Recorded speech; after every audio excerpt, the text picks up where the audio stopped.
Hey guys, how's it going? Just gonna do a quick video here on how to change the lower gear oil in a this is a 2018 Yamaha Sho, but it's pretty similar for all of them. So here we go. Things that you're gonna need are, on this one right here, the water inlet screen was broken, as you can see.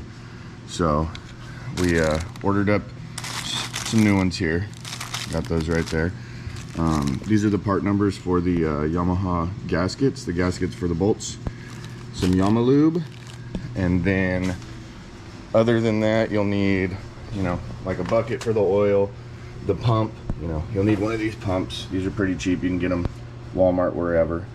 So I've already pulled the screen inlet off of here, and you can see that I've got a bottom drain bolt here, top drain bolt here. So we'll go ahead and get started. What I'm gonna do is I like to put out a little piece of scrap wood here, get my drain bucket under here, kind of get the motor in a position to start where it's a little bit tilted, so some of that stuff will come out. You see some water coming out of the inlet, but the first thing you're going to do is remove the bottom bolt.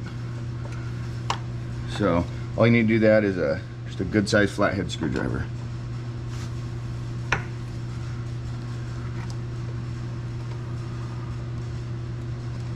You're gonna get a little oil on you doing this, so there's not much way around it. It's gonna be little right here because we don't have the top cracked. So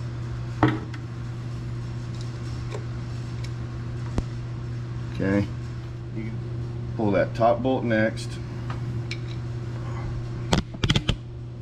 right here, and then this is gonna be what's gonna start the draining.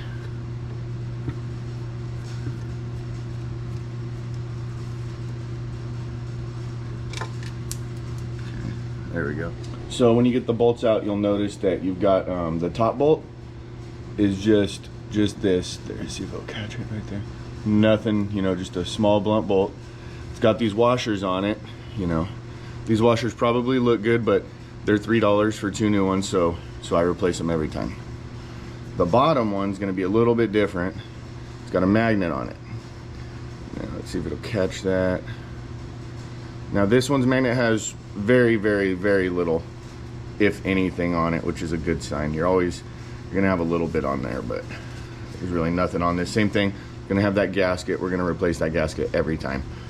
So we'll just wait for this to drain out and call it good. All right guys, now that we're all done letting it drain out, we're gonna go ahead and set up the pump and everything to refill it. So we'll get there right now. All right, now we got our pump hooked up. We got it hooked up to the bottom hole, and we're going to get the motor leveled out.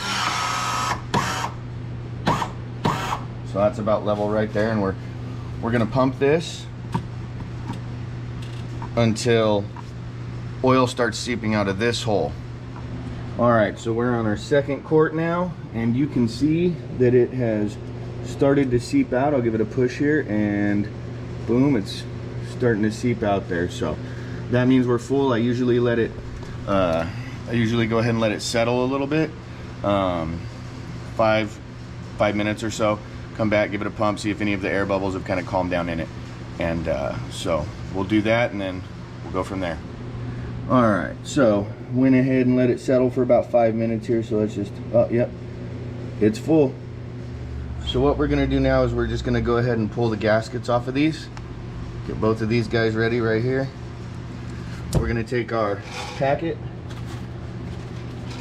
Once again, here's the part number with our new gaskets. And we're gonna cut those open and get them installed.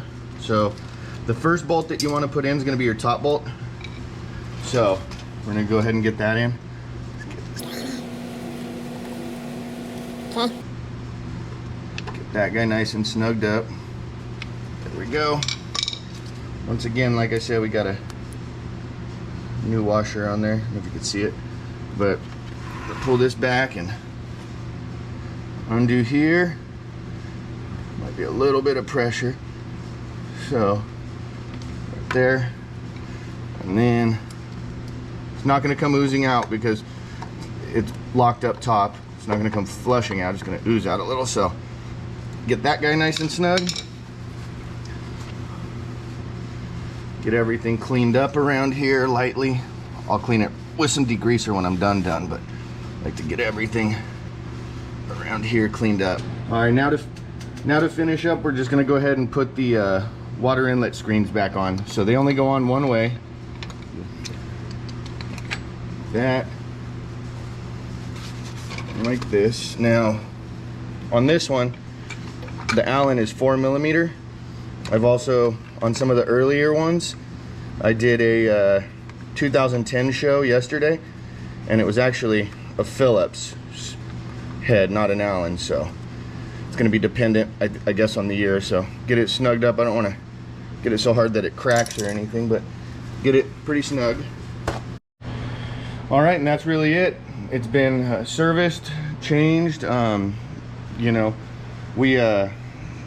I like to change these out every 2 months or so. I know that's overkill for, you know, what they recommend, but on my Mercury here, the same thing. Really like to change it out more often than not. At the end of the day, it's cheap. Cost 20-25 bucks to change it out, and it's good insurance. Keep fresh oil in there, especially, you know, run them high RPM or run them hard. So that's it, guys. Thank you. Bye.